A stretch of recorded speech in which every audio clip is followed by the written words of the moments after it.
Kylian Mbappe with a stunning last-minute winner for Paris Saint-Germain in the Champions League. A goal from Bruno and a goal from Cristiano Ronaldo puts Manchester United back fourth in the table. But that doesn't tell the whole time. Man United very, very lucky indeed after an abstract, poor first half performance. Manchester City absolutely impeccable tonight in the Champions League. Flying high through to the next round already.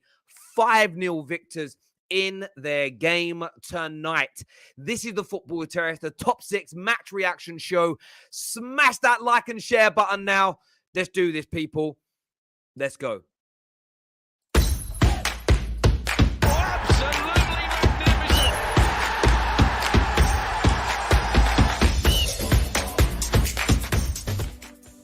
If you're on the lookout for a new pair of jeans, fancy a new shirt, just want to update your wardrobe, today you are in luck. The Football Terrace is again partnering with Boohoo Man, where we can give you an extra 10% off their entire clothing range on their website right now.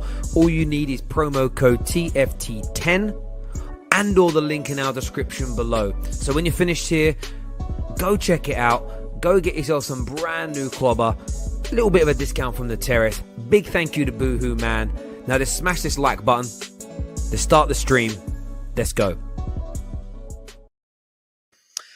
What an interesting night of football. First and foremost, I want to say, it's a disgrace really for the Premier League to have Man United playing when you've got Champions League football on. I felt it was a disgrace. I'm trying to focus on my club. It's hard because I want to watch PSG, Real Madrid. I want to keep an eye on the Man City game. Terrible planning from them. They surely could have fit it in at another time. However, some interesting games tonight. We saw Leo Messi missing the penalty. You thought, right, advantage Real Madrid. Remember, there's no away goals anymore, so I don't really know what the advantage is. But second leg, if it was 0-0 at the Santiago Bernabeu, you think, right, big opportunity here for Manchester, for Real Madrid. And then Kylian Mbappe with the silks, with the skill, with the technique, and the finishing touch at the end puts the game on the night to bed, gives PSG that advantage going into the second leg, and they were the better team, and they deserved it thoroughly. In terms of Manchester United, now look, I need to be really blunt about this. I need to be really direct. Man United were lucky in the sense that the first half performance didn't kill us. We were lucky in the sense that the first half performance didn't yield goals for Brighton. And I had a bit of a rant at halftime on socials because I'm sick and tired of people protecting these players. There was just no work rate. And I tweeted something saying like tactics are overrated, and it always triggers certain football fans. And how dare you say that? Well, because it is. Tactics are overrated when everybody's bleating on about the system and the style and does it suit this player and that one. Players weren't running. They weren't working hard to get him back into position. They were playing at testimonial pace. Testimonial pace in this game. And that was frustrating for me as a Manchester United fan to watch and to see. And I'm not going to play it down. It was awful to watch. Interestingly, in the second half, though, we went in at halftime. We're lucky not to be losing. David De Gea with one of the best saves he's made in a long time. But he's declining, though, isn't he, Gal? With another great save. And then in the second half, the first thing that led to our first goal, I don't know how many of you are watching the games, you may not know this. Man United didn't win a tackle in the first half. We win our first tackle of the game, McTominay on Basuma, and it leads to the opportunity in the goal. A few minutes later, Elanga presses the ball, gets a man sent off because we actually pressed and won a ball. You can argue pressing is now the tactic, but without the hard work making it pay off, it never would have yielded any positive results. And that's my point. When it comes to Manchester United, the lack of work rate, the walking around, the sort of lackadaisical casual approach at times, it doesn't compute with me because that isn't how my mindset has ever worked. Whether I play Sunday League football, whether I was kickboxing or doing kata for Great Britain, whether I was in my job in banking, whether it's prepping for my shows here, everything I do, I'm all or nothing. I either give it 100% my best or I don't try. And some of these players tonight were playing at 60, 70% of themselves. and are very lucky. One, that Brighton are not the most prolific team in the world. And two, David De Gea is the best shot stopper in the world still. Without those two things, Man United lose tonight. And of course, I was happy Ronaldo's goal was absolutely brilliant. Very happy to see Bruno score at the end. But after that, we still missed sitter after sitter after sitter after sitter. So I'm happy we won. Don't get me wrong. I'm like, whew, we won a game. We kept a clean sheet. Still so much. So the irony is, it's probably the worst performance of our last 4 games, and we won. That's football. ZT's coming on in a minute, and he kind of, I know he said that we'd beat Liverpool and lose the games after it. People misconstrued what he said. It was very much, this is typical, man. Tonight's an example of that. Of our last 4 games, tonight was our worst performance, but we won 2-0. It's mad how it works sometimes, but that's because we're not consistent, because we don't work hard enough to be consistent. There's bias, old man Terry. Yeah, I'm being really biased, aren't I? Discredit, having a go at calling my team lucky for winning a game. That's the most biased thing a Man United fan can say. Some of the comments from some, I respect you as a member, but sometimes I just think to myself, like, how many times did your mum drop you on the head as a baby, bruv? Come on, how many times? It's dead banter, G. I think it's saying better. But look, happy with the win tonight for Manchester United. Paris Saint-Germain get the advantage. Before I bring the panel out, I also want to speak about Manchester City. Manchester City tonight, I had their game on, were nothing short of sensational. And they're nowhere near Man United in terms of history yet, in terms of winning trophies and everything else. I get that. But the power shift, I mean, anyone that denies the power shift has not taken place is deluding themselves. It's like pretending VHS is the best way to watch a movie. Legitimately, they're a powerhouse, and I actually fear for other Premier League clubs if they ever win a Champions League and them and their fans get the taste for European success as well. Because I kind of always don't take it overtly seriously. The fans never that bothered if they go out, which I've always found weird. But they're just out of this world, and they blew Sporting Lisbon away. Bernardo Silva on fire. Sterling starting to score goals again. Mahrez, his same brilliant self. Listen, a lot of people speak about Paris Saint-Germain and Real Madrid being like up there as favourites. Man City, Liverpool, Chelsea, number 1, 2, and 3 in terms of favourites. Doesn't mean they can't be beat by other teams, but just that there's a difference. There's a different class with these teams. A different class. Real Madrid look old, by the way, tonight. They look really old. I'm just going to say that. They look really old. You know, sometimes you see... Do you know who they reminded me of tonight, boxing-wise? It reminded me of the last 2 times I saw David Hay fight. Like, peak David Hay sparks Tony Bellew. Sparks him. But at the time they fought, man couldn't land a punch. He was gone. Yeah, I mean, I'm seeing 72-year-old Luka Modric trying to run a midfield. I'm sorry. Man was a Ballon d'Or winner. He ain't winning. Like, that's it. Done. Finished. Over with. There's nothing more to say after it than that. Like, absolute madness. It really, really is. Absolute madness, really, and truly. My Twitter's getting mad today. I don't know why people are so angry about things in life. It's funny, really, because I do rant a lot, I know, but there we go. Get it out. I rant and it's done. But yeah, Man City tonight, sensational. Kylian Mbappe, out of this world. And Man United, lucky, but I don't care. We won. Shameless. We were lucky, but we won. And when are we going to start taking our chances again? That's what I want to know. When are we going to start taking our chances again? We need to. We have to, at some point, take some chances. But there we go. Terry, the last time Sporting Lisbon were knocked out, they lost 12-1 to Bayern. Don't hype City too much. It's not about... Listen, I'll hype City. City is sensational. City is sensational, there's no doubt. Absolutely. Comment here saying, Pressy missing, Ronnie scoring. Listen, as soon as Messi missed that penalty, I knew Ronnie fanboys were going to be on one. But he scored a cracker tonight, right? He scored a cracker. But he's always missed 4 close-range headers in like 3 games. Honestly, Bruno and Ronaldo in the past 4 or 5 matches should easily have scored about 6 to 7 goals each. It's mad. The chances they are missing. It's crazy. Actually crazy. Let's have a little look at some of these. Verratti show. Listen, Verratti tonight, different gravy. Do you know what he is? If you ever had proper gravy, not Bisto, like where you put hot water in it. I'm talking where you take parts of, say you're making beef, you take parts of the beef, you get tomatoes, you get all the juices from things that you've been cooking. You get all sorts, you mash it all together, you grind it down into liquid and make your own gravy. You ever done that? Gordon Ramsay, I watched a recipe of his thing on YouTube. I tried it. I can't go back to Bisto now. Can't do it. Bisto just tastes plain, bruv. Honestly. Tastes like white man's chicken. Plain. I can say that, you see. It's my little safe space. It's true. It's true. My kids don't like my cooking. I put too much. It sounds like you put too much stuff on it, daddy. Too much stuff on it, daddy. Yeah, he's used to that. He's used to that Northern Irish cooking, bruv. Bland. Never seen a team underperform their XG this badly. Well, this is true. I mean, again, XG is not my favorite thing, but I understand what it tells us, and we are underperforming it badly. In every single which way, we are missing outright sitters. I also get why some Man United fans think at some point soon the floodgates are going to open against somebody and all these chances are going to go in.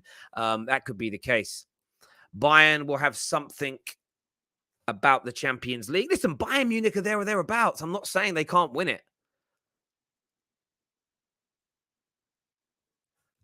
I'm not saying they can't win it. I'm not saying they're rubbish. I'm saying the three English teams are 1, 2, 3 in the favourites. Rakesh here says foreign viewers have no idea what Bisto is. Gravy granules, bruv. Gravy granules. You see, you can use them still a little bit. See, add a little bit of Bisto when I'm into spaghetti bolognese to thicken it up and give it a little bit more of a meatier taste. Again, just a Gordon Ramsay thing, bruv. White man chicken is, I can't say the word, but I'll say it like Lee Gunner or Hully. Well, Hully finished. Lee went on today. Straight back to me and Lee is going to be on Thursday. He couldn't make today's show. But yeah, he's going to be back soon. I'm getting the panel out now, people, but I need that like button. So where's all the haters tonight? Where's all the haters? Man United win a game. They don't show up. They don't show up. But there we go. Listen, smash. Wallahi. I'm so happy to be in a good mood. It's great. We're fourth. Loads of games in hand for Arsenal and stuff, but we're fourth.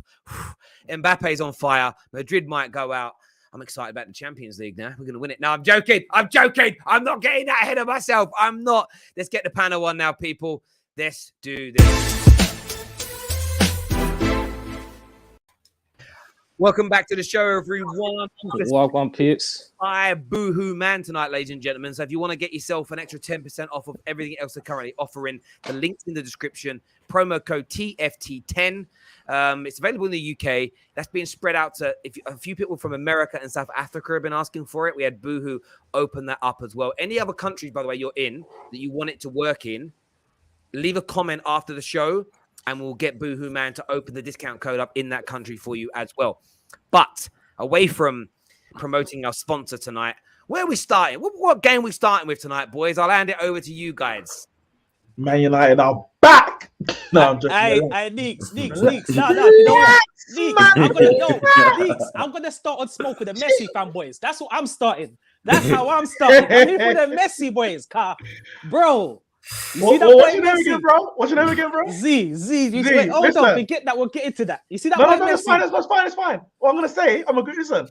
They don't even watch Messi week in, week out, but they got so much chat for Ronaldo. And now they finally see Messi live in the flesh again. Hey, bro. It's looking rough for him right now. Hey, bro, I'm not going to lie to you, bro. Donny's looking like he went to Paris and just ate up a bunch of croissants, bro. The guy's looking slow on the ball. Guy can't even turn. The guy got pocketed. And then Ronaldo ends up scoring on top of it. Come on, bro. Listen, Mbappe saved him. Mbappe saved him today. That goal was crazy, though. Mbappe saved him, bro. Mbappe saved him. But I'm still not forgiving some of the United players. But we move. Where's the Gal as well? Where's the Gal? The Gal is admiring the Canadian time. He's admiring yeah, you gotta admire the regression. You gotta come out. You gotta step out tonight, Gal. I need to see you. Yeah. Guys, don't get ahead of yourselves, guys. I know every United fan, you guys deserve to be happy. You actually, at least you played about 30 minutes worth of really, really good football, pressing, controlled the game after the red card. It was really good. But don't get ahead of yourself. It's every time Man United fans a step ahead and then two backwards. And I think the craziest I think thing, one thing I want to say today, when actually Terry said it before he brings it on. When the players put the effort in Rajnik's plan by pressing, you got a goal and a red card right away. It was just as obvious as put the effort in, you got the goal, you got the red card, control the game. Mo, there's actually no, I'm gonna say there's little difference what we saw today than the other games. The difference was that we saw it in the second half, and the first half was what we saw in the other second half. Generally, the last three games, Middlesbrough, Burnley, and Southampton.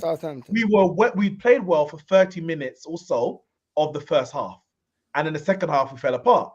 Today was the opposite. We were terrible in the first half, and we had that 30-minute spell in the second half, and that's where games are won and lost ultimately in the second half if you don't kill it off. So I'm not going to get ahead of ourselves because we still didn't get that complete 90-minute performance. It's just that we got it in the business end of the game as opposed to at the beginning where there's still time for the team to come back.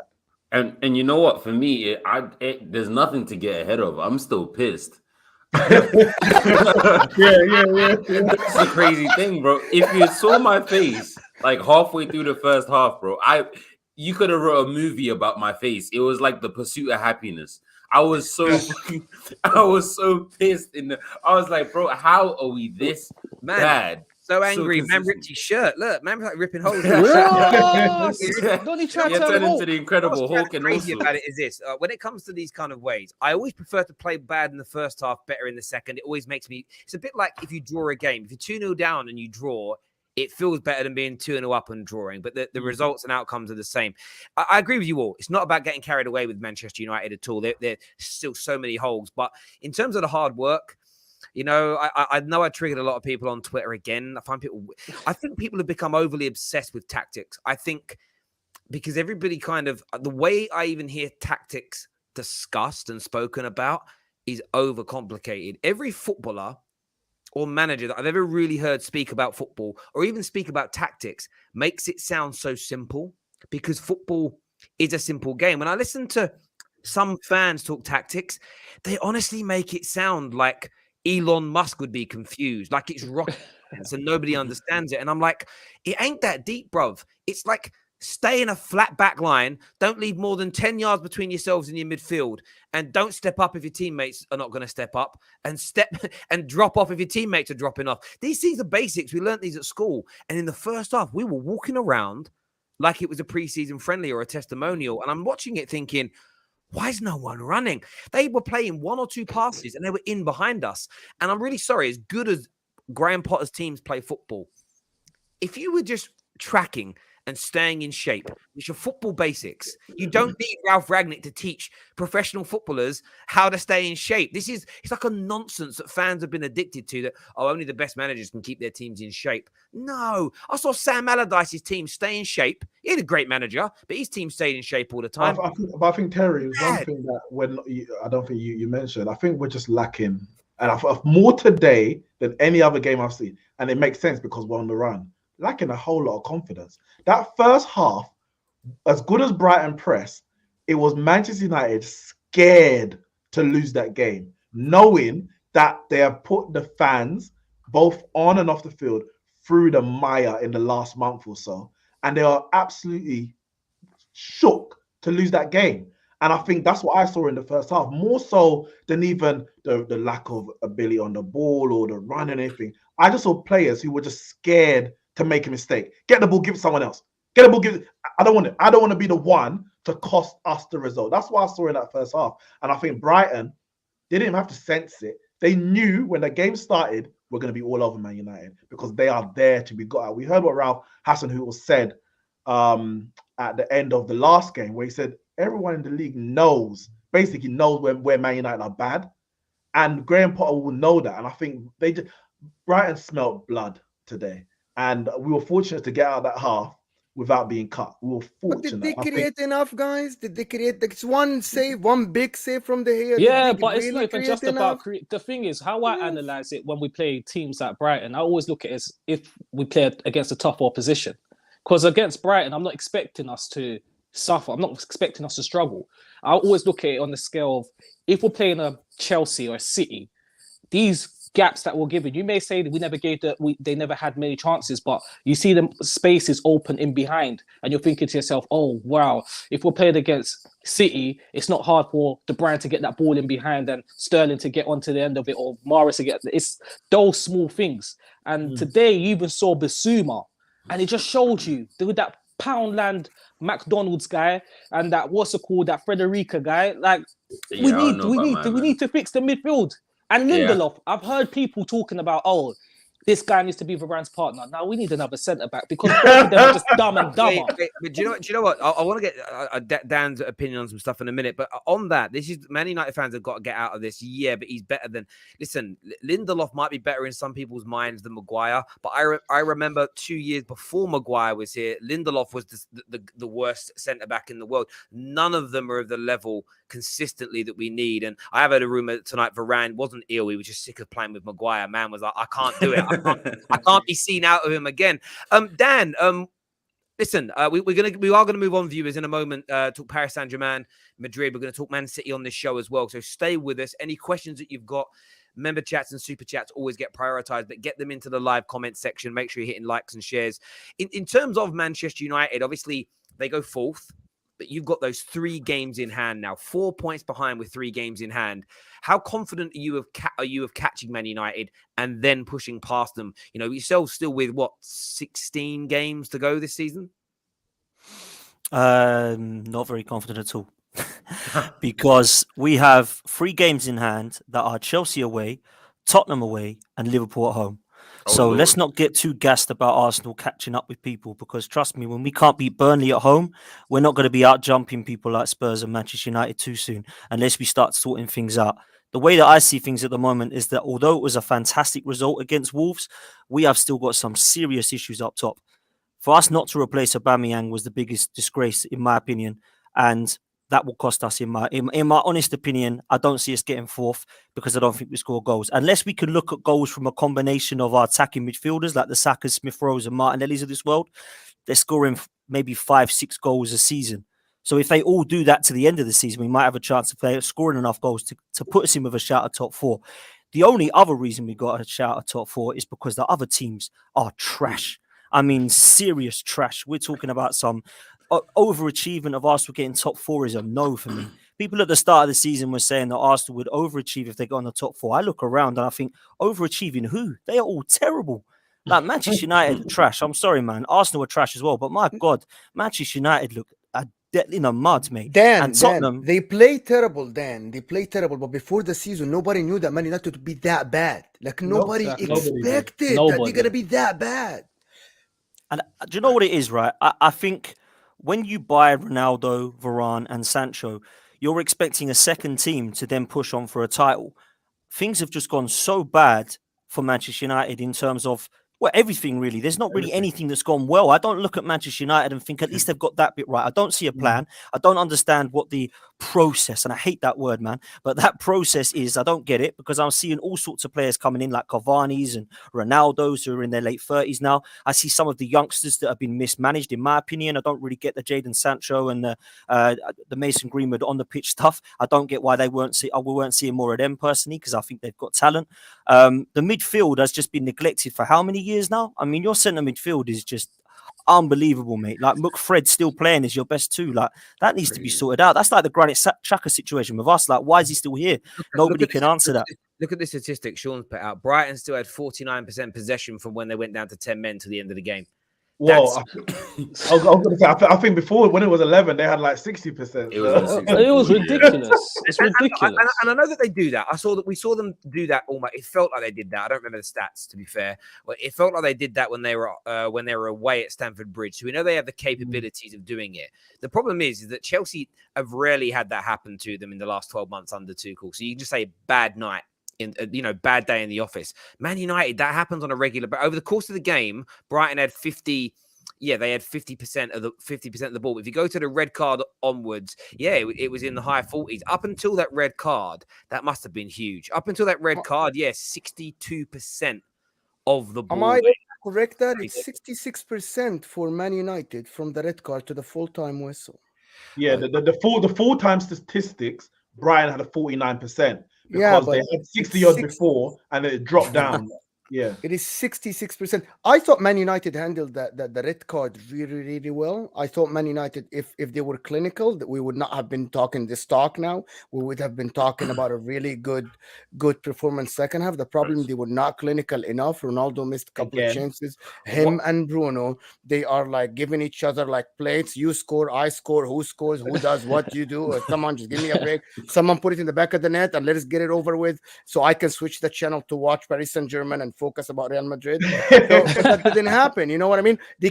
I kept all the games on because I thought until that last minute that Brighton still are in the game. They And hit the this is bar something in the that needs to- 78th minute. They hit the Of bar. course, Oh, that man. shot. It was.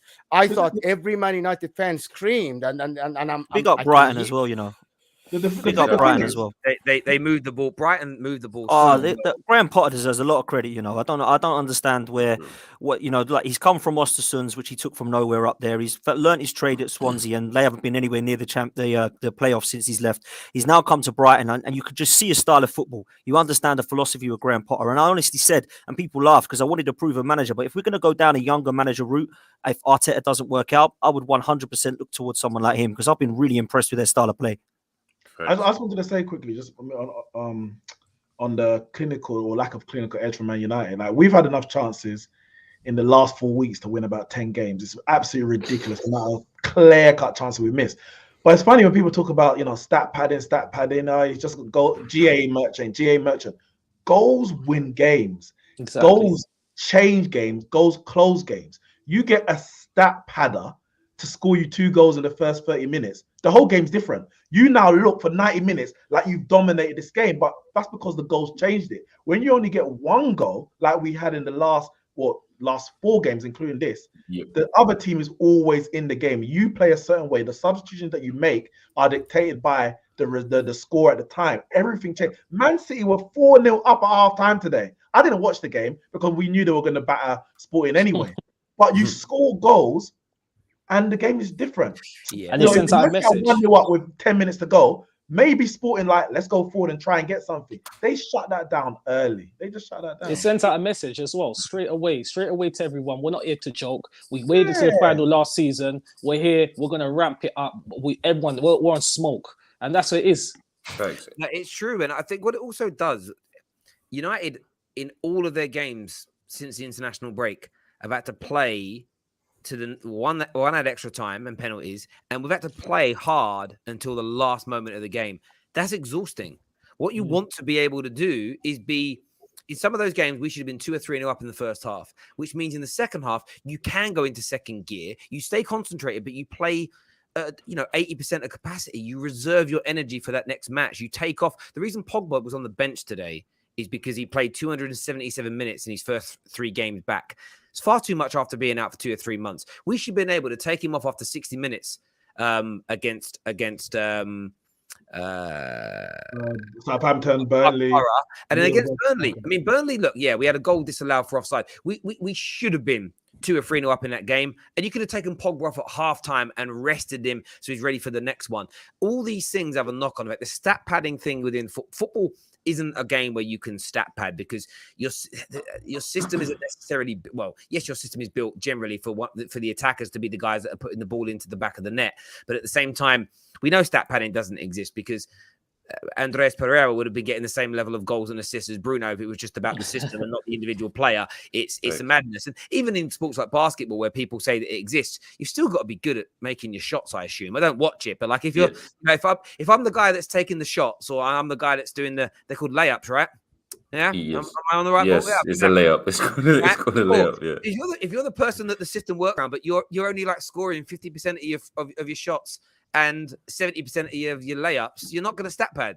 I don't know. For me, stat padding's a weird one. You've got to be really good at what you do to stat pad. So I don't understand the accusation, but yeah, it's a crazy one for me. Yeah, go on, mate. Go on, Oh, you know what it is for me? The difference between like a team like a City, a team like a PSG, and a team like a United is the midfield, man. You live and die with your midfield. If you look at today, how Fred and McTominay control and hold the ball, we turned into long ball FC for a large part of that game because neither of them know what to do when you get the ball. You get the ball, hoof it long, and now they're Brighton are back in possession. Whereas you get teams like a Man City, their midfield is quite comfortable under pressure. They pass it around, they beat the press. Now they have time to find the killer pass and that sort of thing. PSG is similar. I think United have to sort out the midfield, man. They have to sort out the midfield. I don't know. I don't care who does it at this point. If Pogba has to leave to fix it, I don't care. Because it'll probably be good for him and it'll be good for us. But the midfield has to be sorted. I hear you on that. We have some super chats here. Ray says a win is a win. Our worst performance in the last 4 games, but a morale boosting win. Absolutely, Ray. City did this last year. Choke with decent teams is what Juan CFC says. Messi looks like he's playing in the sand in Cancun. My man went to Paris and got on the Eden Hazard diet. Listen, I love Lionel violation. Messi. I love Lionel Messi.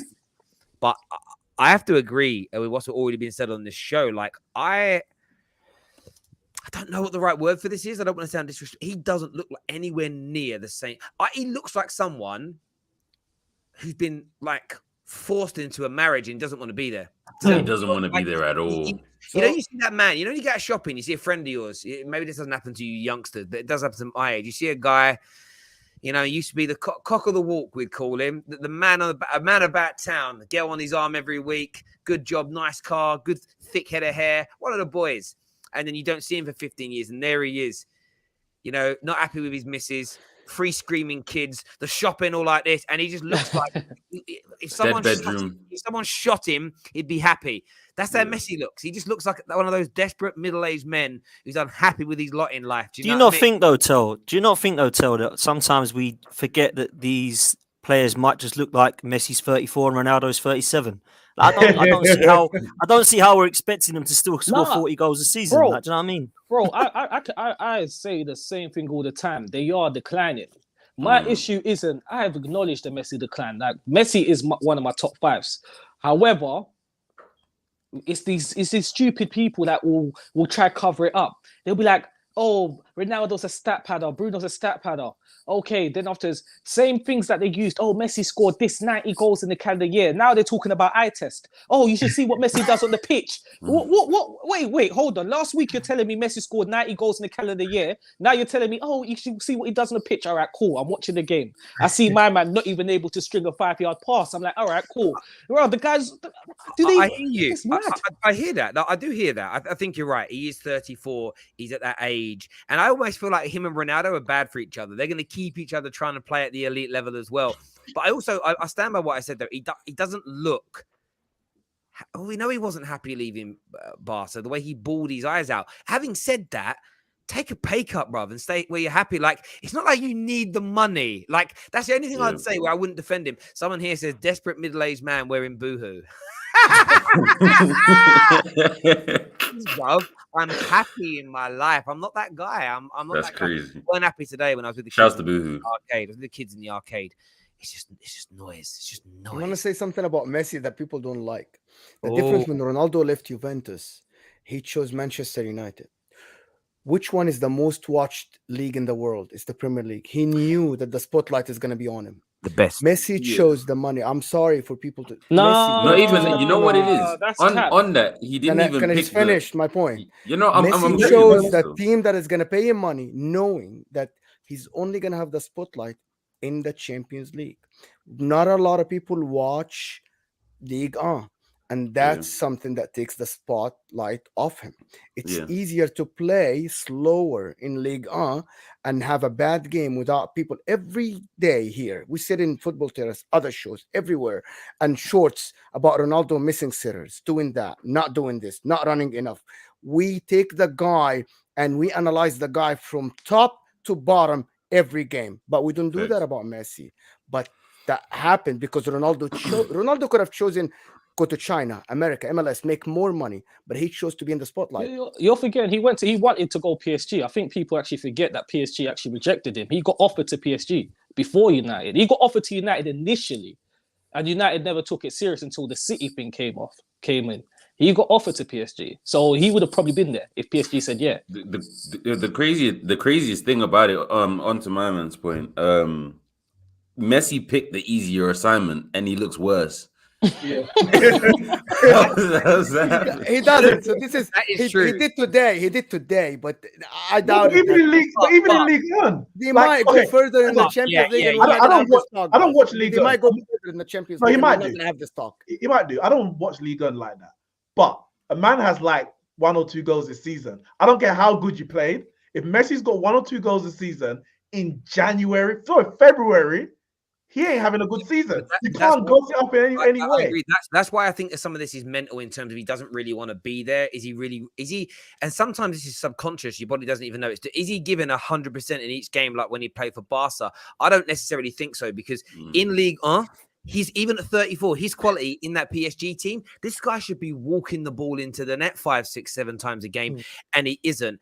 And I always said it about Ronaldo. One of the reasons why I always held him up when they're in their pomp as the GOAT. For me, one, I've got a preference. I just like the way he plays in comparison. I like direct players.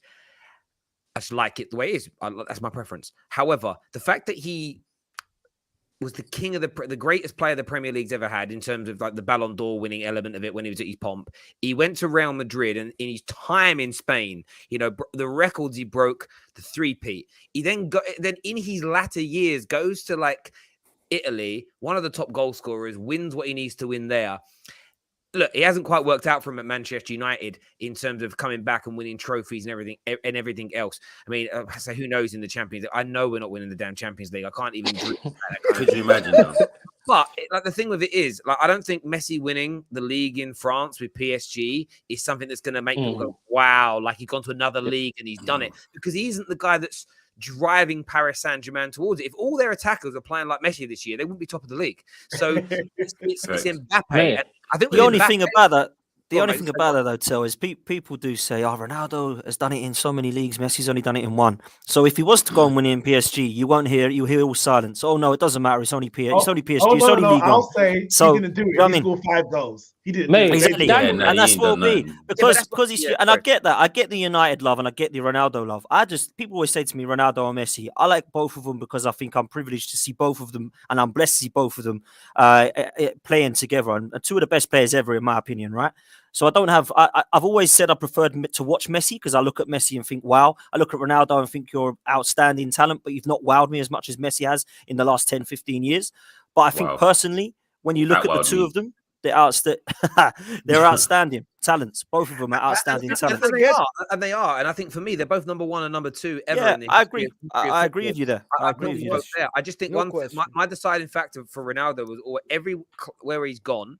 And the thing is, people say he hasn't done it when he's gone back to Man United, but he did it before he went to Real Madrid. Everywhere he's gone, he's been the lead man in a title-winning team, and that for me is astronomical, because we sit here so often and talk about players that can do it in the Prem but can't do it abroad, players that can do it abroad but can't do it. Players that like Philip Coutinho is a great example. Weren't no good in Spain or Germany. Comes back to the Prem and he looks like he was when he was at Liverpool. He just to it. And all I was meaning there, Tel, just quickly, all I was meaning there was I don't get the hate on one or the other. I just don't get it. It doesn't sit well with me when people are like, "Oh, you know what I mean? Oh, look at Messi struggling in League One." Man, he's one of the best players I've ever seen in my life. Oh, Ronaldo's 37. Oh, Ronaldo's 37 and can't kick a ball now. It's pathetic. They're both 2 of the best players I've ever seen. Don't diss them, man. They're just unreal. I hear you, bro, but it's the fanboys. Like, I like Messi over Ronaldo, but I'm gonna be real. Like, Dan James is looking more like Messi than Messi is. Dan James has got a better league campaign than Messi this season. You get what I mean? He still has to perform. Like, let's be real. Like, you get what I mean? I hear you. Another player tonight, of course, got the winner for PSG. One of the princes. A future Ballon d'Or winner. Mbappe is special, isn't he? Oh, for sure. I almost want to apologize for ever putting Rashford in the same conversation. I'm not gonna lie. You're forgiven. Oh Thank no! you Please so say you much, didn't do bro. that. Yeah, Please, You're please say you forgiven. didn't do No, that. no, whoa, You're whoa. forgiven. Let's get Appreciate one it. thing understood. When Rashford burst onto the scenes, or even when Martial burst onto the scenes, I wasn't alone on that island. No, you weren't. I was not alone on that island, but This is why I come up with this Marcus Rashford thing with Tel. I don't get the hype, man. I don't get it. I just When he don't first came- understand this No, thing. no, no. When he first came into the scene, Real Madrid wanted him for like 80 million because they thought that this guy is gonna be the next. I never big thing. understood why. No, I never. I Got it. remember it's the same as Dele Alli when he came to the scene. Dele Alli was requested by Real Madrid for about 60 million. Spurs said no. Some of these players, when they come to the scene, there's this excitement about them, and they actually performed for a couple of seasons, but then the clubs decline. Wilshere is a prime example, and there's so many youngsters that come through. There's a list that got put out today. I think Rebecca, who everyone sees her a lot in space. She works for Snack Media actually as well. So essentially my colleague put out a list of all these young players, and you've got like Fabio, is that lad at Fulham? Fabio Carvalho. Carvalho, Yeah. got Jude Bellingham. There's all these names on there. I screenshot it, and I'm going to start doing this for a little bit of posterity now because I can't wait to come back in 5 years' time and see which of those players we're calling bums and flops, because this does happen every few years. You'll get all these youngsters. Do you remember when Thomas Lamar was going to be a sensation? And this is the crazy thing. If you just go Felix. back, I mean, João Felix. That's a good one. That's a good one. But people still make excuses. Nah, he ain't got no time. He's dead. If he joins City in the summer, Nah, he's dead. He's dead food. 2016, the next best thing that was going to run midfields in Europe for the next 10 years was Renato Sanchez. I think Mark, and by the way, whenever these players come through, there are always groups of people that go, actually, I'm not convinced, I'm not too sure. One group ends up being right, one group ends up being wrong every single time. Marcus Rashford, it was absolutely fair in the initial stages to say this guy could get to a certain level. He just hasn't progressed, and I feel sorry for him and a number of other players, because I know the guy is cancelled now, and rightfully so. But even when Mason Greenwood first came through at Man United, people were like, see, instantly, look how much better he is naturally than Rashford, and I could see it. By the time he was kicked out of the team, and again for the right reasons, the guy turned into Rashford. Decision making, but he did, and that's one thing I would say that Mbappe's had, which I'm envious of as a Man United fan. And I think, look, Dan, you're an Arsenal fan. The way your club's been run for the last 10 years, you guys have probably burnt a fair number of youngsters. Is when you don't have the right structure and systems, where you sign world-class players like Angel Di Maria and they go backwards.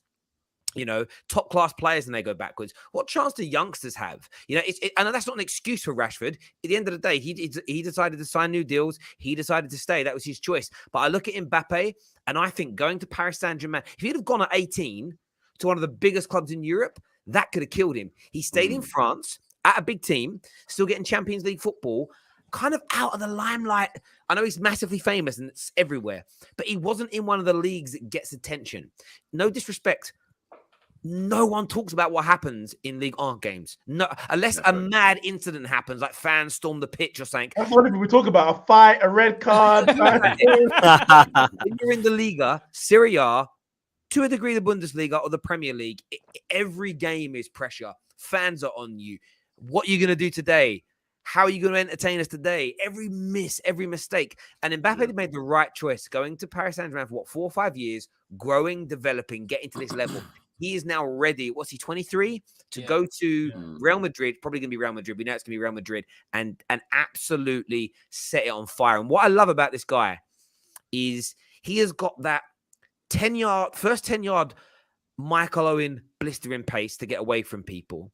He's got the Thierry Henry level of skill and finish about him, but he can also play football.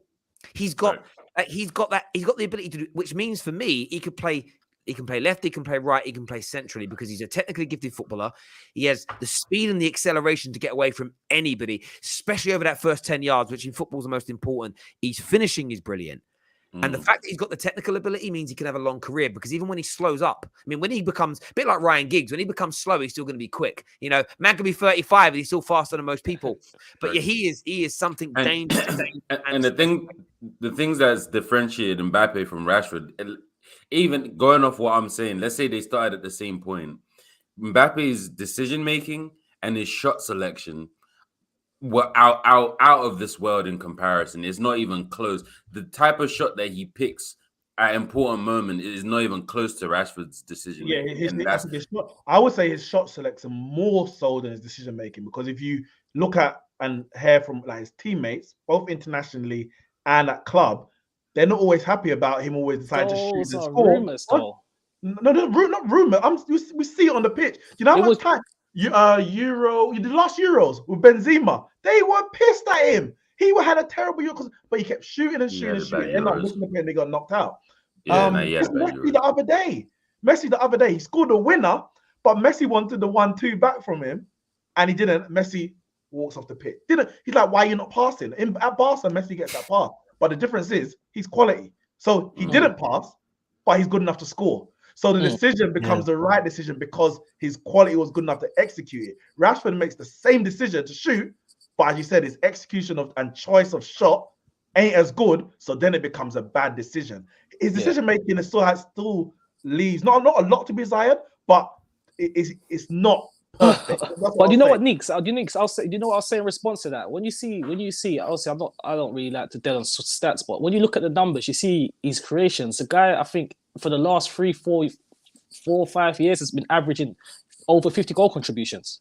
Yeah, like that is mad. So listen. From when it comes to Mbappe, no one can tell me about him because I've been rating that guy from day one. From the time he ripped up Man City in the Champions League, I loved him because it's Man City first and foremost. But listen, I'll tell you what happened. I'll tell you a story. I used to work with a colleague who's a Monaco fan. He's from France, and we bought Martial from them, obviously. And he came here. I was gassed. He's like, you got a good player on your hands. He's Martial, a good player. And he showed me like the contract, everything, with all the Ballon d'Or clauses, everything before it went public. I knew all about it was like 7 million euros. So the Ballon d'Or goals for France and appearances for France.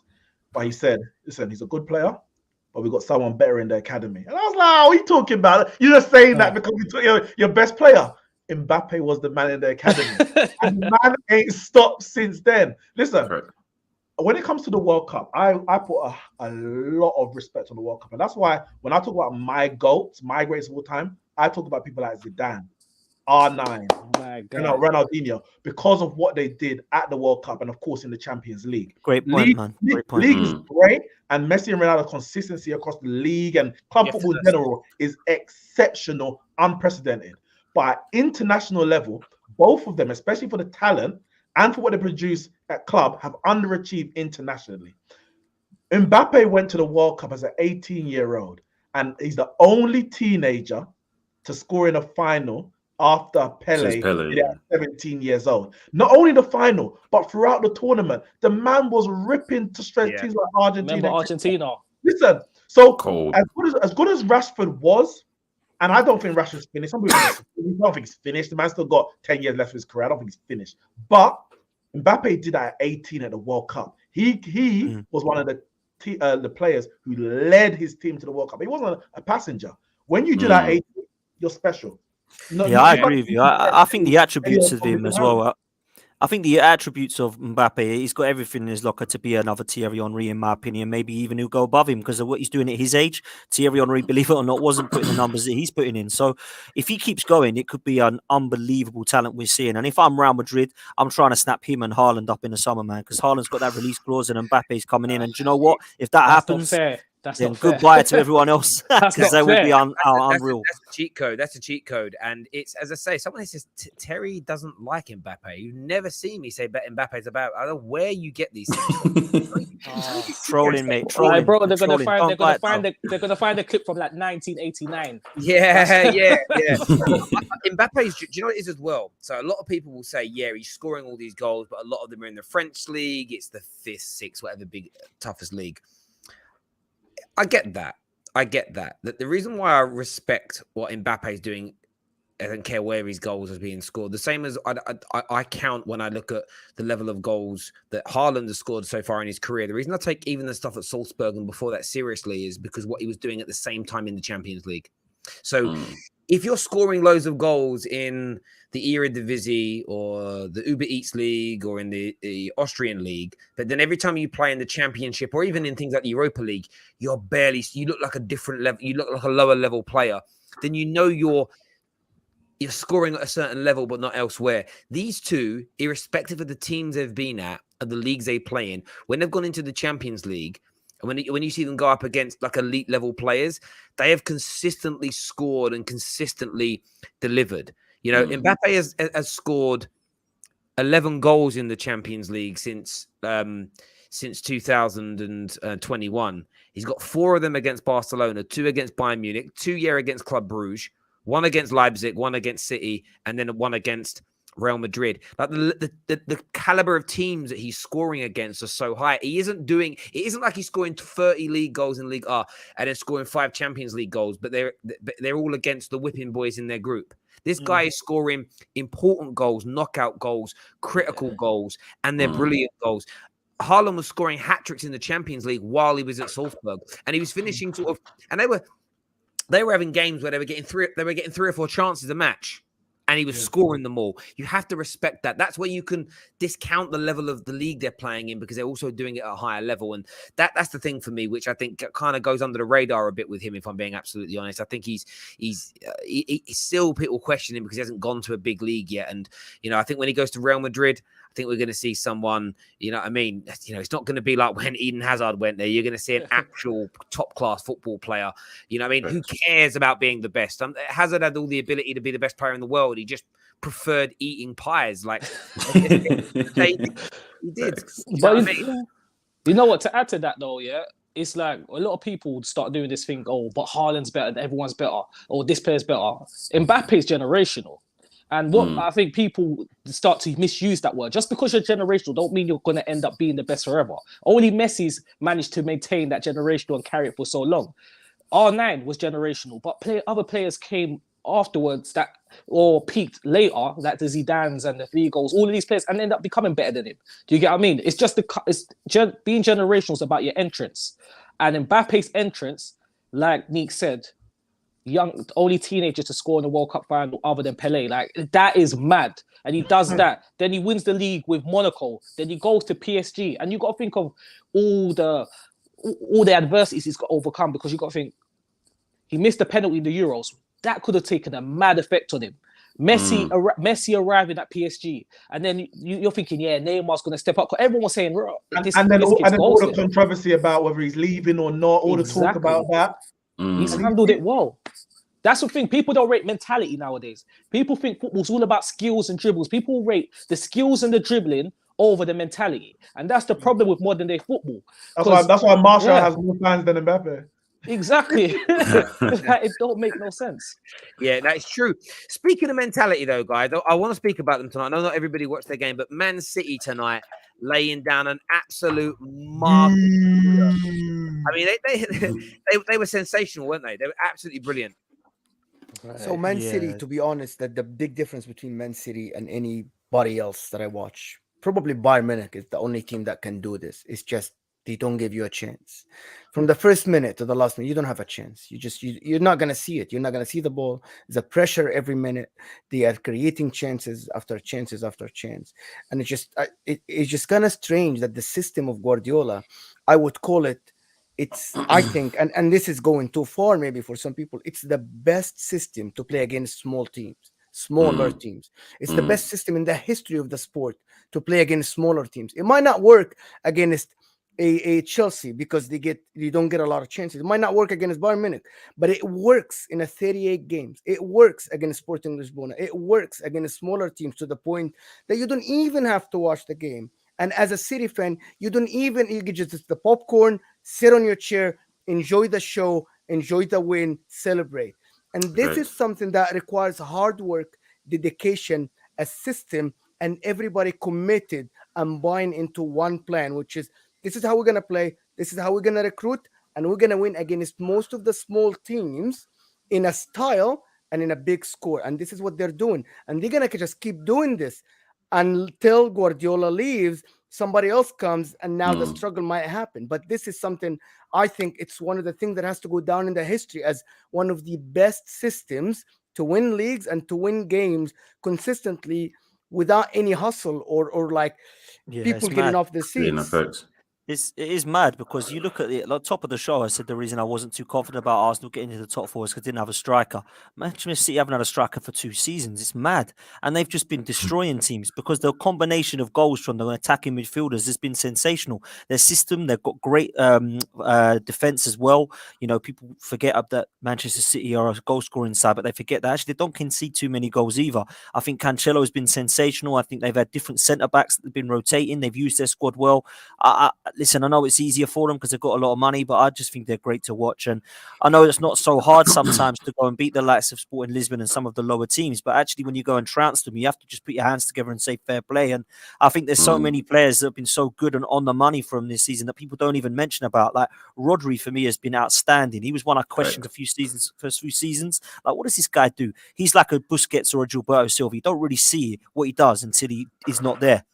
You don't really see what he does. If you watch the game of football, you'll go, what's Rodri do? Watch Rodri, and then you'll understand what he does and what game of football and how important he is to Manchester City. So I just think they've been outstanding at another level this year. I really do. Thanks. And on both of your point and what Terry said earlier, the interesting thing with City is they play such a clean style of football that you can't deny that there's a paradigm shift. They hold all the cards when it comes to the Prem, and United fans could be angry about it or whatever the case is, but they're the ones to beat. If you want to win the Prem, you have to go through Man City. And in the Champions League, it remains to be seen. But they just go about their business so flawlessly, man. They put 2-3 goals past the team within the first 20-30 minutes, and then the opposition is fighting for their lives for the rest of the game. And they amass these massive leads that you don't show up to the Etihad thinking you're gonna win. You'll be lucky if you get a draw. Even when they come to your home, you don't show up thinking you're gonna win. You'll be lucky if you get a win, great, that's wonderful. It's overachieving even. But yeah, see, full props to him, man. I'm a United fan and I hate to say it, but the Manchester's they've got it in the palm of their hands. Is it fun to watch for a neutral or someone that has nothing to do? I hate watching City. I'm not gonna lie, I hate watching them. I didn't like watching City. I didn't like watching Barca. I didn't like watching Spain. Because you know what's going to happen before the game starts. Yeah, and then it happens. It does. It's a bit like, I find it's very predictable. It's very predictable, their game. So I think from an entertainment point of view, it isn't good from a neutral standpoint because you want a bit of a push and a pull. You want a little bit of a bit of jeopardy in there. If they play PSG, Barcelona, Liverpool, Chelsea, those games I enjoy because those other teams can hurt them, but they are so dominant against lesser teams. You said, Mo, it isn't, and it's like watching a cat play with an injured bird. It's not a fight. Do you get what I mean? It's like, and every now and then the bird tries to scurry away, or the cat goes, come back here. It's not fun to watch. And I know City, and it's not a dig at City. It's you're so good. It's a boring spectacle. It's the opposite. It's actually the opposite. It's the opposite. When we say that, it's the opposite. Every City fan should be happy that they have Guardiola. Every City fan should be like, we are saying this because we can't watch. Is it fair to say that Guardiola ruined the game for everybody watching as a neutral, guys? Yeah, they suffocate teams. The other team don't even really have a chance. So there's literally nothing. There's no level of. It's not a contest. For the most part, Guardiola disproves the fan view that football is about entertainment. He says, no, football matches are about winning, and I'm going to win it in the most dominant way possible. I don't care if you're not entertained. That's the irony. Like, real winners don't. You really think when he was having Terry, his fight, is that driving fans away, Terry? Is that driving fans away? Hang on. Do you really think when Floyd Mayweather was having these fights, he was like, I've got to risk getting my jaw knocked off because I want people to be more entertained? No, he's like, I'm going to win the way I know I can go 50-0. Sorry, you were saying perfect analogy. That was a good one. What are you saying, Mo? Sorry, you were saying something, Mo. Do you think that is driving views away from because they have numbers about viewing for City games. Every company they have the views. The Premier League is the most viewed league and sport in the world, and it continues to grow. America have just pumped over a 3-year period, an extra £3 billion into it. More people watch football You look at the numbers. The Champions League final was an example. I've got these stats to hand. Average is nearly 400 million viewers. The Super Bowl average is about 85 million globally. Yes. So it's not driving anybody away because there's so many other teams. If though, it's just maybe their individual games. However, City's fan base grows year in, year out. It gets bigger and bigger, more kids buy those shirts. I just think we're looking at it from we're sitting here as United fans, Inter fans, Arsenal fans, and it's like, I was just about to say that I can almost guarantee if I was a City fan, I would be loving life every single weekend. 100%, mate. But I think what we'll say, probably the better way to say it, because obviously we're all on here and none of us are really into Man City heavily. I think Alex Ferguson's Manchester United, Arsene Wenger's Arsenal, and Jurgen Klopp's Liverpool were more entertaining to watch than Pep's City. 100%. I personally feel that.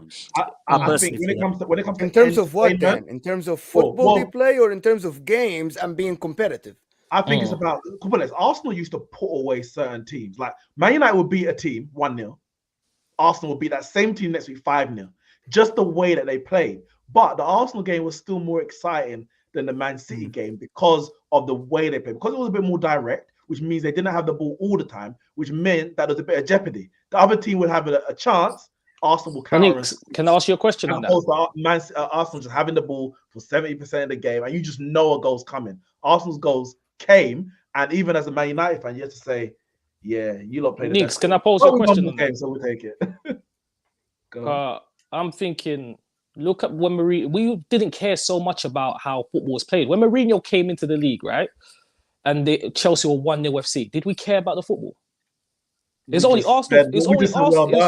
It's only Arsenal fans that cared about it. Like at the end of the day, you care about the trophy. In fairness, no, a lot of Man United fans started putting. It's a modern day thing. It's a new thing. It's a great question from Mo. I've seen fans for years now talk about they would take style over substance. They want it to look good. It's like a fact. It's because social media has made certain elements of football really popular. Like how things look are often more. Instagram's a great example. How your life looks is more important than how it really is. And that mantra has now worked its way into football. People are like, oh, you know what? I want to win the trophy. If I can win the trophies playing brilliantly, that's utopia. But in the build up to that, I just rather have the techie football and it look really good rather than it actually working. And I think what's interesting about your question, Mo, is like, is it kind of ruining it or damaging things or anything like that? And as I say, like viewing figures continue to grow and move forward and progress as an example. And those teams you mentioned before, yeah, they're far more entertaining to watch. And when you say like what from an entertainment point of view or a football point of view, yeah, it is entertainment. That's where the balance has to be right. Like if every match was like Man City's, predictable and always went one way, the Premier League would lose viewing figures. But you have to get that kind of balance right. And I don't know about other nations and how the general public consume games. What gets us excited, and we know this by how social media reacts on match reactions. If I'm watching a game and Spurs concede a last-minute equaliser or lose a game, I know my show's getting more views. Everyone's like, oh, because everyone loves the jeopardy. Everyone likes to banter and have a pop at each other. City don't really get bantered, barring you haven't got any fans, because there's nothing to banter them about. So that's what makes it a bit boring. And it's not a dig again, and it's really not a dig. It's a respect thing. It really is a respect thing to them. They're so good. How they run as a football club, how they play football, and what they win. You can't banter them. That from me as a fan of English and British football, and I'm only talking about that in that context because I don't sit day to day immersed in other nations' football. I'm sure they have banter. I'm sure they do. I'm sure they have the same type of thing going on, but I can't say they do because I don't know. But if that's all gone with City, so they're not boring per se. It's just they're no good to have a dig at because there's nothing to bloody dig at. But do you think, though, Till, a little bit comes to... Sorry, Mo, just quickly. I know you want to come in. I think it might have something to do, and you might disagree. People think that Man City and Chelsea are just silicon breasts. Fake, yeah? That's what they think they both are, right? They think they're both fake clubs. So maybe, just maybe, there's everything you have to do is get against them. So you can't say we enjoy their football. You can't say, the 1-0, 2-1s matter. And on that as well, because I know you brought up that point about Arsenal fans hate the fact that it's 1-0, 2-0. I don't, because I grew up in the George Graham era where we were doing it and we were winning stuff with it. I would take trophies and 1-0 wins all day long. over style of play. I would. But Mm. a lot of people want attractive football now. Sorry, Mo, I know you wanted to come in. No, I just wanted to say that if you look at the stats in the Premier League this year, City, the ball position is 67% over Liverpool 62. However, Liverpool actually created more chances over the league. That tells me that City's idea of the game is that let me have the ball because if I have the ball, you're not creating anything. You're not dangerous around. Yeah. And that from a fan, like someone sitting and watching the game, City would give you the most entertaining highlights. If you watch the 10-minute highlight after the game, you would be entertained by every single cross. You're missing the point here. Maybe again, it's different in different parts of the world. What I find entertaining about watching Liverpool is that they play brilliant football. It looks good. But I also know that if a team plays the right ball over their back line, they could 100%. be in. But that's my point. I'm with you. I'm with you here. So it's the happy medium of the two. Yes. Of the two things. Before City had Pep Guardiola, we did banter them because they would lose games. They could be beat, and it is what it is. David here, I think David isn't happy with this. He says, Terry, you want Ten Hag. He plays as similar to Pep. But David, I know you've been watching my channel for a long time. I see you in most streams. You know what my standpoint is. I would take the most boring, ugliest, less uncompetitive football in the world if we were winning. Winning matters more to me when it comes to my club than if I want to be entertained, I'll stick a box set on. For me, football is about winning, and I would win in any which way. Every game, 1-0 dirtbag performance. Watch me celebrate like a madman. So, David, Harrison here says, Terry, I get the Mbappe talk, but why do people slam Rashford for not being as good as him? There's literally 5 players in history that good at his age. Rashford is a good player, but that's also the way we are now, mate. I did a video years ago, one of my first illustrated videos we did in the terrace, saying one day Man United fans will. I wish I deleted a lot of videos by mistake off the channel when I was doing a bit of a cleanse a little while ago, and that was one of them. And I can't find the hard drive that's on it. But the top video was titled "One Day Man United fans would hate Marcus Rashford," and everything that's happening now is what I said. It's because United fans also went for a period between like 2015 and 2019 where they were so desperate for a new hero. And Januzaj, Martial, whoever we signed was straight away we propped them up. The problem is when you prop someone up that highly, that quickly, is you're essentially setting them up for failure because you've set the bar here. The bar is up there, and if they don't get, they can become a very good player. But because you've set the bar at generational, the next Wayne Rooney, the next nowhere but down, you're invariably going to foul because Man United have only had, from an attacking point of view, maybe 4 or 5 players better than Rooney and Ronaldo in 120 years of history. And suddenly it's like every young player now has got to hit that mark. And this is the We do it as well. We do it as well, man. Everyone's the next Henry. Everyone's the next Bergkamp. Chelsea fans have just started doing it. City fans will be doing it in 5 to 10 years' time, where you the next Yaya, the next Aguero, the next Lampard, the next Terry. It's because these clubs didn't have that level of success before, and we all do it. And actually, we set ourselves up for failure all the time. And the irony in it is this: I've seen these arguments on Twitter now for about a year. I was right about Rashford. I was right about McTominay. But you were wrong about Martial. But you're wrong about it's just it's not. It's just so much. You always have to be right or wrong, don't you? It's Who's crazy. to blame, guys? Who's to blame? Who's So to to blame? be honest, I just want to add to that. Mbappe chose PSG over going to a top 3 or top 4 leagues and having Neymar there, knowing that the spotlight, he's not going to be the hero by himself. Who's to blame for this Rashford thing? Because the guy, I was so excited. I'm not a United fan, but the guy used to get me off my seat with his runs behind the defense, the shots, that dipping shot. You guys remember that the free kicks they used to take and all these stuff. And I thought this guy would be the next level thing in the next 2-3 years. Who's to blame here? Is it his agent? Is it who's around him? It's the player. Okay, It's the player. One second. Mo, do you mean who's to blame for what? His dip or the hype? No, his dip, because he was he deserved the hype. I'm sorry, he deserved the hype. He was playing good. He deserved the hype as a youngster. He deserved it. I think as far as Rashford goes, I think he's. I don't want to slam him too tough because I think he can come out of this. But at the moment, if he carries on how he's going, but to me, it seems like he's bought into his hype a little bit too much. I'm not gonna lie, because if you see him the way he walks around the pitch, he seems like that. To me, it looks like he's one of those guys that's like, well, I'm that guy. I don't really have to work like that. You know what I mean? Whereas there's like if you watch like David Beckham, for example, he was that guy, but Gary Neville was never he was never exposed because David Beckham was always right there with him. He would press back as much as he would go forward. And I think now it's more. I think now we're in a culture of goals and assists so much to the point that nobody cares about the work rates and that sort of thing. And I think he's got that in his head. He's just moving like the next running Walcott, in my today. I think opinion. that's a fair point. I Yeah. also 100%, mate. He's the next Walcott. That's what people need to accept. He's just the next Walcott. He's going down that road, and there's no doubt. I also think what don't help is since he's been at Man United, he had 4 different managers with 4 different philosophies. That too didn't years. No training. The training methods keep changing, and the reason I use that as a reason is because it's the same reason that everybody's been. We haven't had a consistent player at Man United for 9 years. So that's why I think for me, until we create that stability and continuity, we're never going to see anybody reach the levels. I know he's gone again now, but even Greenwood's progression was stalling. He wasn't getting he wasn't getting better. And it's like, well, by now you should be scoring a lot more than you are. You're 3 years into being a pro. You're bigger, you're taller, you're stronger. And it wasn't happening. We've done it to everybody. And the question here says, Terry, is the same happening to Saka?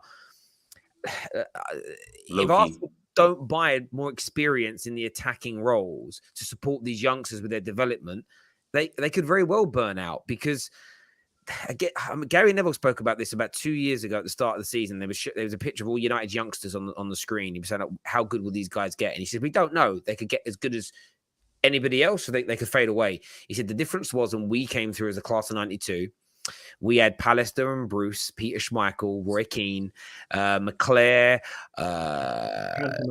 Cantona, Andy Cole. He says we had a core of senior pros, captains, leaders, top-class players and winners for us to learn from and be supported by. When you look at certain teams, Man United were one of them. Arsenal are doing it now. The best players are their youngsters. That's a lot of pressure. And that's why we've seen with Arsenal, they had that little pomp period of like 4 weeks where Martinelli, Saka, Smith Rowe, Odegaard all scoring.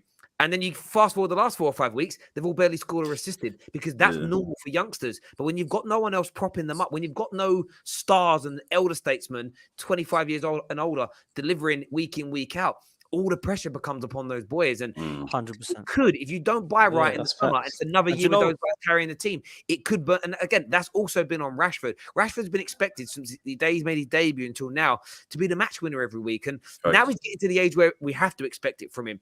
But in his development years, his informative years as a footballer, he had all that pressure upon him. And that's a club issue. Believing in his own hype, that's definitely on him. But it's a mixture of the two things for me, as to why he's burnt out. Foden is the greatest example here. Foden with the people around Foden is the greatest example how you get support and how you develop a player and take the pressure off him. I think Foden is going to be a great player. And I think it's exactly what Terry was talking about. The system, people around him, taking his hand, taking the spotlight off him. It's just a great example of how a club should be running instead of what is going on in the other one. I totally agree. And I think that's a great example. Another great example, until you brought back to 92, I go back to our Invincible season. We had a youth project then, like we have now. Fabregas, Van Persie. And then what happened? They were surrounded by Thierry Henry and Dennis Bergkamp. And then those same players did another youth project in Wilshere and Ramsey, who were playing with the likes of Cesc Fabregas and Van Persie, who are now experienced. Now what we're doing is we've gone through another youth project of Sakas and Smith Rose and Martinellis, surrounded by absolute trash like Laka Fret up front and Granit Xhaka, who's just basically a Swiss statue. That's all he is. So we can't sit there and say they're leaders to lead them forward. And they've trained off of people that had the worst mentality, like Hector Bellerin, who said it's not important to win. And Sanchez wants to win too much, so he had to leave to go United. I don't want that mentality in my club, man. Get the hell out. Do you know what I mean? I don't get this.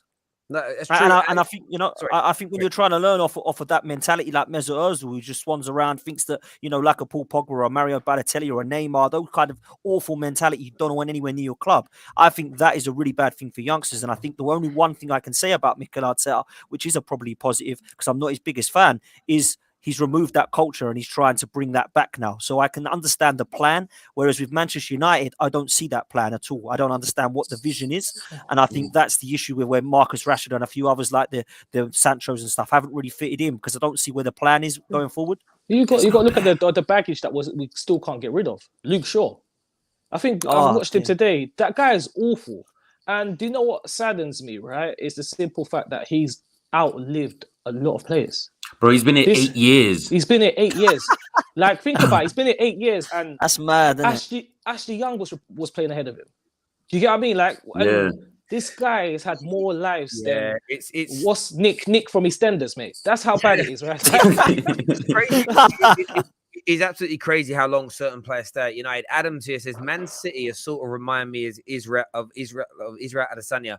They control. They're in control in every battle they step in, but sometimes it becomes monotonous until Sterling puts one in the top corner. I mean, I watched his fight against Whitaker at the weekend, and I felt like that. Like, as a fight fan, sometimes I'm like, just have a fucking tear up, boys. But why do that? Why risk getting your jaw taken off by a hard hitter when you can win on points? And I think that's a great analogy. I think City are like a fighter that tries to win on points first always. Do you know what I mean? And they knock you out and they wear you down.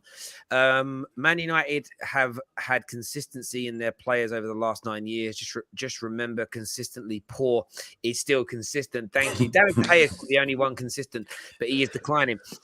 I believe the worst thing that happened to Marcus was that penalty against PSG propelled him to stardom way too early, is what Gaz. He had his best season the season after.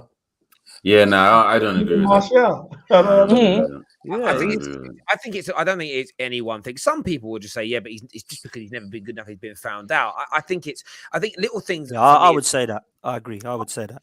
Part of it is that, and I think some of it is also things like the way he protects himself. I mean, I got so much shit yesterday for saying what I said. I think he's one of the people that's leaking stories, leaking information. And yeah, it might be about himself, but it's still at the behest of his teammates, all that kind of stuff. And I just think that's the way the dressing room is now. I think that players are leaking things or telling stories to the press. I'm going to protect myself here. I'm going to say this to help myself there. No, I'm not getting smoked on that one. I'm going to do this. It's because it's become. I don't think they even see what they're doing as wrong because everyone. I literally said to someone yesterday. I think everybody in the dressing room at some point has done it. Whether it's Maguire's family, the amount of things they say. Someone actually told me that Paul Pogba and his team have never spoke about anything about Man United outside of the club. My bruv, their fucking agent and his brother have been on TV doing interviews. But is that wrong? Well, why is that wrong? It's attracting club. I didn't get it. Why you said it yesterday? I didn't get it, to be honest, and I didn't ask. But it's attracting other clubs. He wanted other clubs to come and offer him. He wanted to leave. It was obvious. Like Ronaldo wanted to leave Juventus. But going back to what you said, right, about players, players obviously not progressing. Obviously, we've seen players like Rashford in the past. We've seen these great players of all these attributes, right? And this is why I don't get about modern day fans, because they all look at someone that can dribble and think, oh, you know what? I want to act like an old head because the old head used to always talk about Brazil and all the sick dribblers all the back in the day. And they'll see someone that can dribble. I've heard people tell me that Lingard's better than Bruno. I've had people tell me that Ben Arthur is still world class. Or you can show them a track video, but you look at Sterling. Sterling hasn't got those same attributes, but he's been coached, and he's probably, in terms of performances and winning the league, he's probably been what I would say, arguably in the top 10, if not 5, in terms of his contributions to winning league titles over the past few seasons.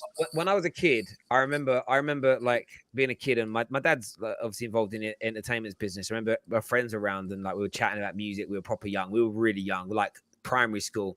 This is why I think it's a kid's thing. And I remember one of my friends, who was a girl, I don't know, about 12, having an argument with my dad. Not like a heated one. My dad's a grown man. She was convinced that the Spice Girls were a better band than the Beatles. Oh Lord! But that's the point. My point there, like nice. Football's changed over the last few years. Some people look at it all about the entertainment. They're all about the style over the substance. Some people don't care if the final ball goes out for a throw-in or get scuffed. They care. We saw, look, I love Anthony Martial. I want him to do well. But we also saw that clip in his first game for Sevilla. Everyone's like, oh my God, he's a magician. He literally fucked up the second after that clip ended. That fuck at the end of that skill is more important to me than the skill, because that's football. We've all got friends that were brilliant in the playground. Great when we played knockouts. Great when it comes to doing the flicks and tricks, but we're never picked for the team or we're awful in games. It's how you deliver in games. And if you're an attacker, it's even more it protrudes even more. Are you creating those chances? No, are you scoring those goals? And I get Benzema's point that just because you score doesn't mean you had a good game. Ronaldo didn't have a good game today, but he scored.